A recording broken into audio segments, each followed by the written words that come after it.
I swore with all my heart and a few extra glasses of brandy that if I ever saw him again, Mr. Edgar, my friend's husband, wouldn't even look away.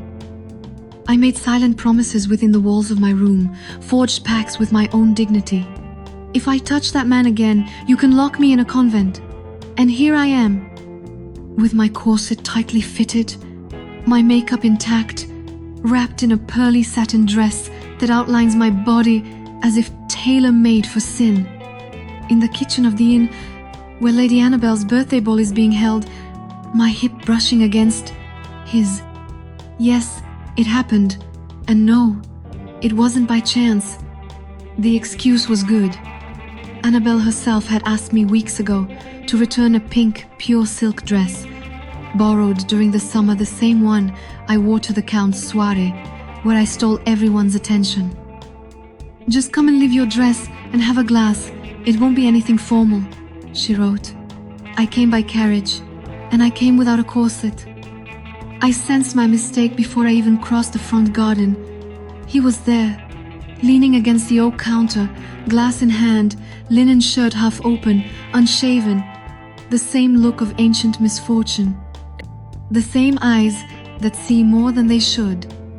My heart stopped, but my hip, oh, it rose of its own accord. He didn't say a word. He just raised his glass as if toasting me, and I smiled. That indecent little smile of someone who'd survived a shipwreck. I pretended not to tremble. I pretended not to want to smell his perfume again. But the damn perfume, it was still the same. Damn it. Lady Annabel, already cheerful with 2 glasses of wine, hugged me enthusiastically, smearing rouge on my cheek. The house was filled with suppressed laughter, a few gentlemen in the parlor, couples on the porch, and he always too close to seem casual.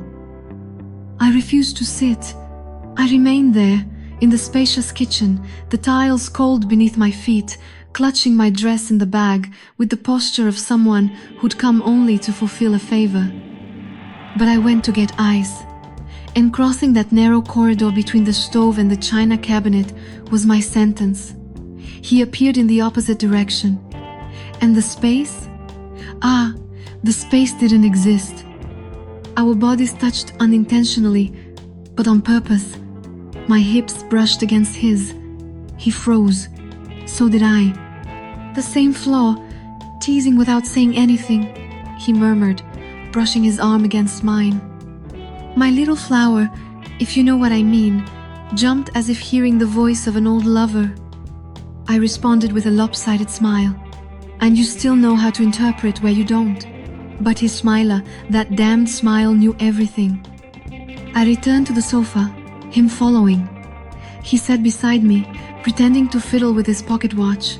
Our knees touched, and my skin betrayed me before I knew it. Every hair stood on end, as if it had returned for the first time. With every movement, the familiar scent invaded my defenses, and I had none left. Annabel yawned and announced, "I'm going up. Make yourselves comfortable. The wine is free. Just don't break anything." And he disappeared.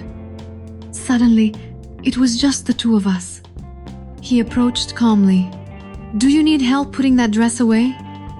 "Only if it's to get dressed again," I replied, before my modesty overtook me. Silence, gaze, suspended air. He downed the rest of his wine in one gulp. "You never let me finish dressing you," he said, with a small smile laden with memories. I went to get my bag. He followed right behind. He closed the bedroom door with the palm of his hand. The dim light from the lamp danced on the walls, casting his shadow and the danger within. He didn't touch me, but the heat emanating from his body was like a burning ember on my bare back. My blouse slipped from my shoulder as if it had a mind of its own, gravity's fault, or his. And then he whispered into the back of my neck, that voice that smells like it. "If you don't want to, say so now." I didn't say it. I turned. I pressed my chest against his. I cupped his face with one hand and kissed him.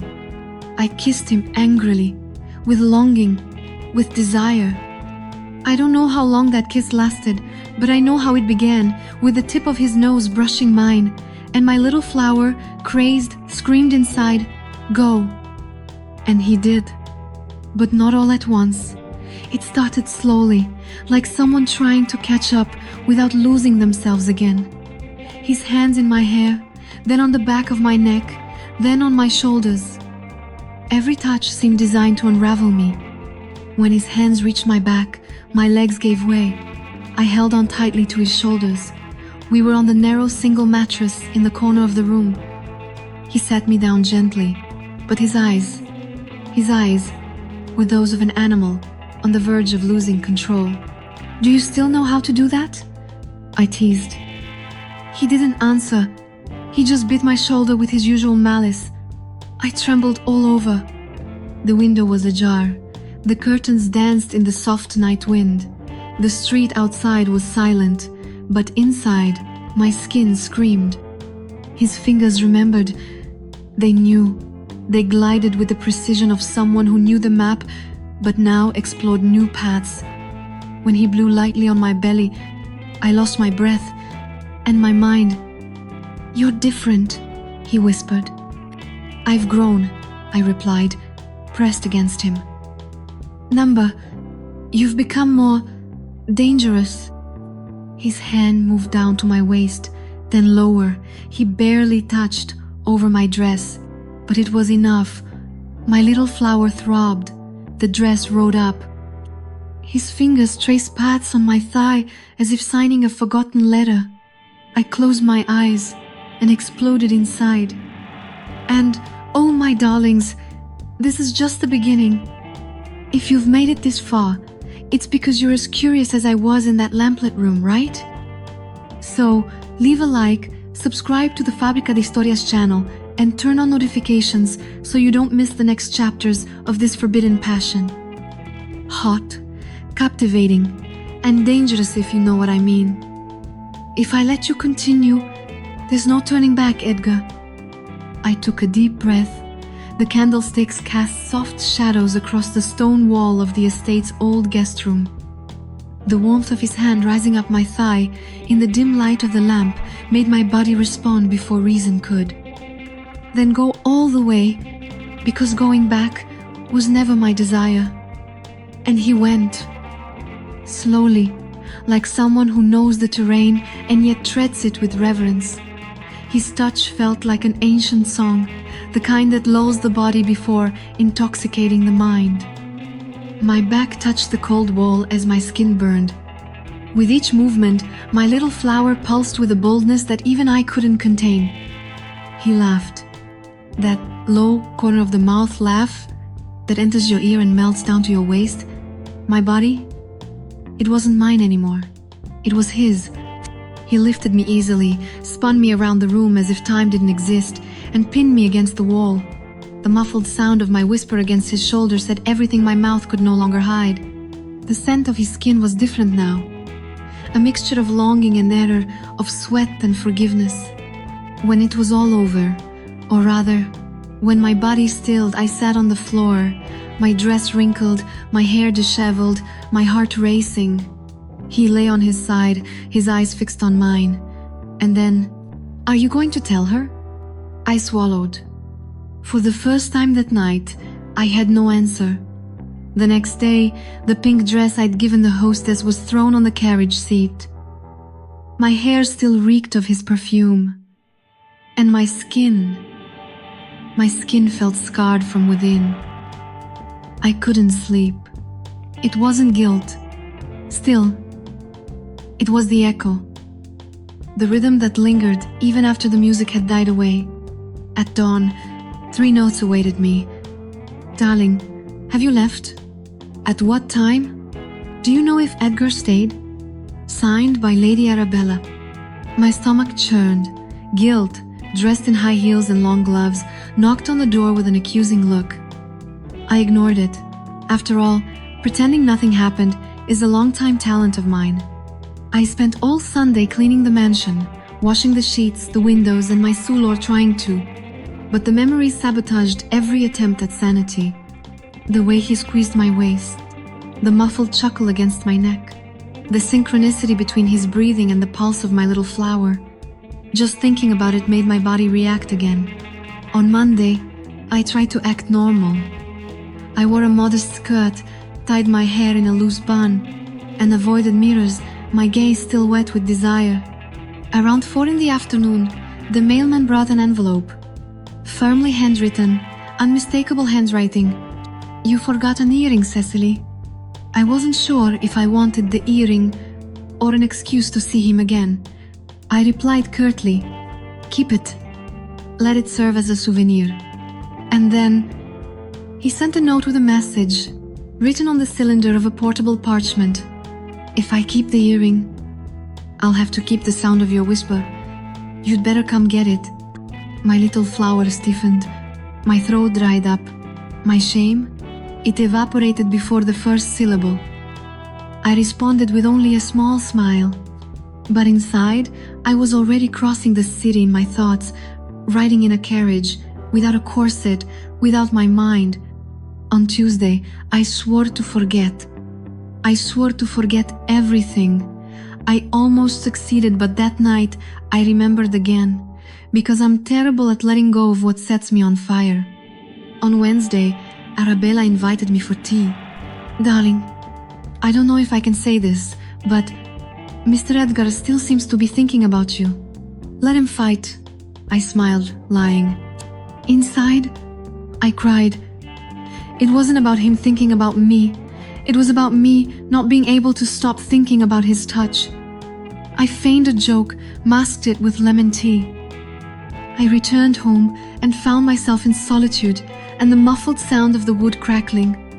Longing came like a glove slap, and I remembered the bite on my shoulder, the firm hand on the back of my neck, the whisper that made me lose my modesty. "If you don't want to, tell me now." And I didn't want to stop. On Friday, he showed up. Yes, he showed up. He said he was passing through the neighborhood, that he just wanted to return the earring, and we know what quick means in the language of those who make mistakes with pleasure. I opened the door, my heart racing. He was there, black shirt, grey vest, and the same perfume that betrays his intentions before he speaks. We stood still. The silence between us screamed like an untamed memory. "Are you okay?" he asked. "How can someone ask that with a mouth that already made me tremble?" I replied. "But I should kiss you again." I took a step back. He advanced. He surrounded me without touching. "Kiss me and disappear." I lied. I wanted him to stay. I wanted him to mess me up again. And he did. The kiss was the same wild, hot, indecent. The same hand on my waist, the same touch that defies time, reason, and clothing. My little flower trembled again, because the body has no short memory. At bedtime, I hugged the pillow. I whispered to myself. The problem was never him. It was what he awakened in me. I swear, I tried. I silenced everything. I changed his name in my address book to "Don't Answer." I even prayed for amnesia. But all it took was a similar smell, a song, a touch, and it all came back. It was physical, chemical, almost pathological. The following week, he disappeared. No note, no provocation. And me? I posed like a lunatic. I smiled in public. I wrote phrases like, "My silence is my healing," but every night my skin cried out for his touch. Until one random Saturday I received, "I'm on the street below." I replied, "Don't come today." 5 minutes later, the doorbell rang. And he was there, a roguish smile, a white shirt, linen shorts. "You weren't going to open it," he said. "I shouldn't have," I replied. "But I did, because I'm weak where he's strong. And he's strong exactly where my little flower disarms." He came in, as if he owned the couch. He sat down. He opened the bottle. "What are you here to do?" I asked. "To remind you that you're a terrible liar." He stood up, came toward me. His palm rested on my stomach. "Tell me to go away." I was speechless. "Tell me you don't want to." But I wanted him. I wanted all of him, again. And then, he turned me around. He pressed my stomach against the cold wall, his hip pressed against mine. His voice was warm, on the back of my neck. "You tremble every time I touch you." And I trembled, because it was true. My God, did you feel the heat of this reunion? Because I'm still here, breathless and weak-kneed, if you know what I mean. Now tell me, do you also have someone who turns on the heat even when they shouldn't? Let me know in the comments what you thought of this episode and where you're watching from. I'd love to know. And it was true. My legs wobbled. My nipples hardened beneath the satin of my nightgown. My body arched on its own, as if I already knew the script. He lifted the fabric with that hand that knew everything without asking. My little flower was already damp just from hearing his breath on the curve of my neck. "Do you really want me to stop?" he whispered. "If you stop, I'll bite." It was the only truth I could muster. He laughed, that way that tears reason apart. He devoured me with his gaze before touching. His hand slid down inside my lace stockings, then slowly rose. His other hand held me firmly, saying with his skin, "This is where you'll stay." He leaned me forward, his face pressed against my shoulder.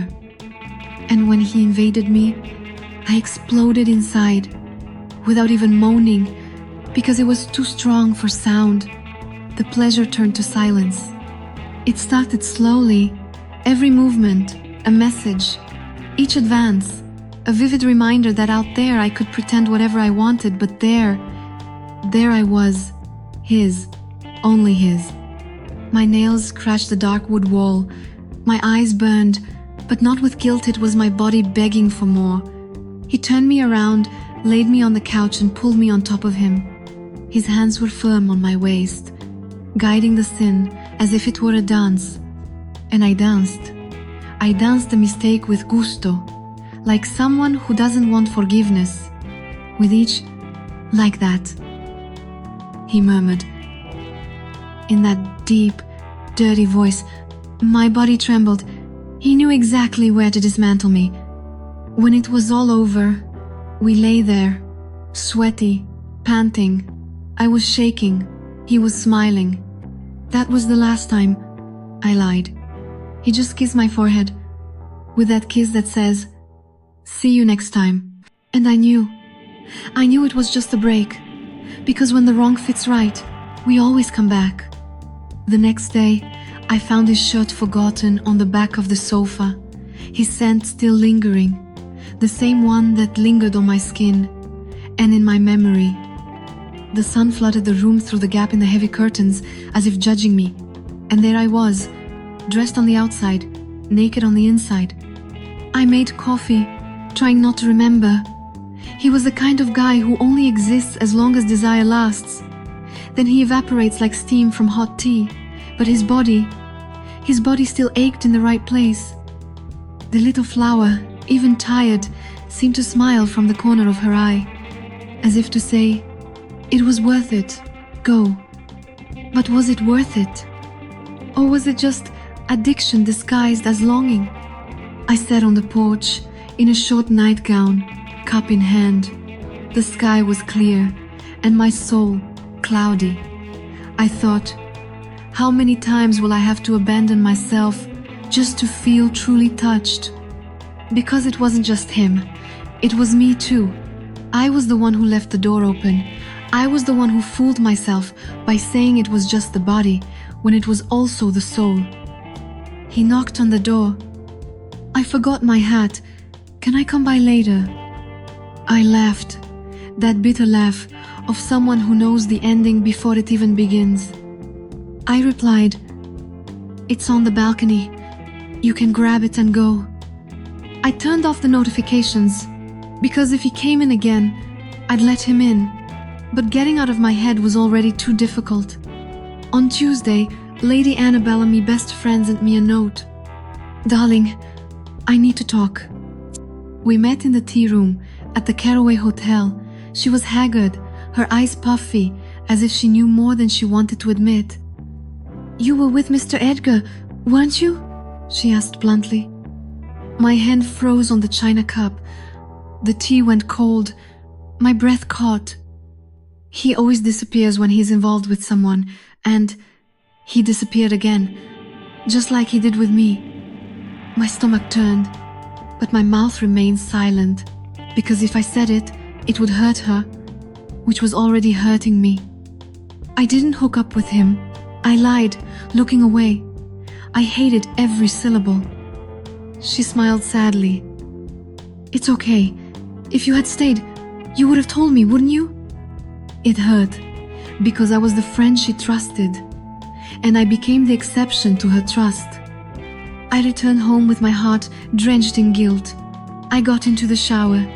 I let the hot water run over my face, as if washing my soul. But what he left in me wouldn't wash away with soap. I sat on the bathroom floor. My little flower still remembered the touch, but my chest remembered the guilt. I curled up, hugging my legs, thinking about all the times I promised, this is the last. But it never was. And that silently destroyed me. The next morning, I put on a new perfume. I washed the sheets. I changed the cup he used. I threw away the cap, the earring, and the illusion. It didn't hurt any less, but it still hurt. Because it wasn't about forgetting him. It was about remembering me. He wasn't the problem. He was just a mirror of what I was willing to receive. And you know what? Sometimes the little flower still vibrates when I remember his touch, his dirty whisper, his, if you don't want to, say it now. But now I speak. I say no. I say enough. I won't go back. Not even if my skin begs. Not even if my body cries. Not even if longing lies. Because for the first time, I chose to miss someone, so I wouldn't keep losing myself. And that made me tremble all over.